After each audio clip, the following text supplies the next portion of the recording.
শীতের দিনে পাটিসাপটা খেতে ভালোই লাগে বলো। আর পাটিসাপটাটা যদি একটু অন্যভাবে কালারফুলভাবে তৈরি করা যায় তাহলে যে কেউ খেয়ে নেবে। বাচ্চারা তো এটা খেতে খুবই ভালোবাসবে। তাহলে চলো শুরু করি। এখানে আমি কোনো মানে ফুড কালার ব্যবহার করিনি বাজার থেকে কেনা। আমি ঘরেরই একদম ন্যাচারাল ফুড কালারটা ঘরেই তৈরি করে নিয়েছিলাম। আমি এখানে একটা বিট নিয়েছি, বিটটাকে সামান্য ঘষে নিয়ে তারপর আমি এটা গরম জলে 2 মিনিট একটু ফুটিয়ে নিয়েছি, মানে পুরো রঙটা এর থেকে বেরিয়ে গেছে। সামান্য জল দিয়ে এটা আমি ফুটিয়ে নিয়েছি। এরপর আমি এটা ছাঁকনি দিয়ে ছেঁকে নিয়েছি।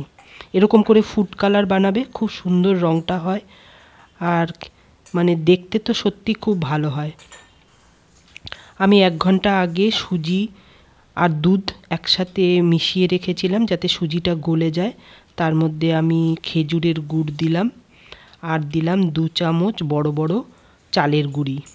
1 চামচ আমি সুজি দিয়েছিলাম বড় চামচের আর 2 চামচ আমি চালের গুঁড়ি দিয়েছি। এরপর আমি দুধ দিয়ে এটা হালকা হালকা মাখতে থাকবো, যে মেখে এরকম টাইপের ব্যাটারটা তৈরি হবে। যখন পুরো ব্যাটারটা তৈরি হয়ে গেছে এরপর আমি একটা বোতলের মধ্যে, যে কোনো বোতল নেবে প্লাস্টিকের, নিয়ে সেই ব্যাটারের কিছুটা অংশ এই বোতলের মধ্যে ভরে নেবে। তার মধ্যে আমি ওই যে কালারটা তৈরি করেছিলাম সেই কালারটা এর মধ্যে দিয়ে দেবো। বিটের রঙটা দেখো কত সুন্দর লাল একদম। দিয়ে এই বোতলের মুখে এটা দিয়ে দেবো, যতটা লাগবে করে নেবে। আমি তার মধ্যে বোতলের মুখটা সামান্য একটু ফুটো করে রেখেছিলাম। এরপর আমি একটা ফ্রাইং প্যানের মধ্যে সামান্য তেল দিয়ে এরপর আমি এই ডিজাইনটা করলাম। এটা করে দেখো, দেখতে খুব সুন্দর লেগেছে, আমার তো খুবই ভালো লেগেছে, তাই তোমাদের সাথে এইটা শেয়ার করলাম। এরপর আমি চালের গুঁড়ি দিয়ে যে ব্যাটারটা তৈরি করেছিলাম সেটা এর মধ্যে দিয়ে দিলাম।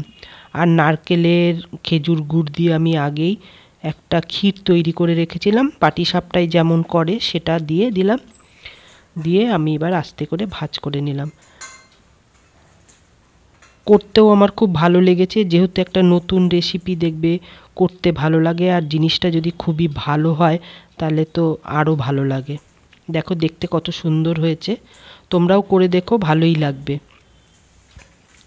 এমনি করে আমি সবকটা বানিয়েছি।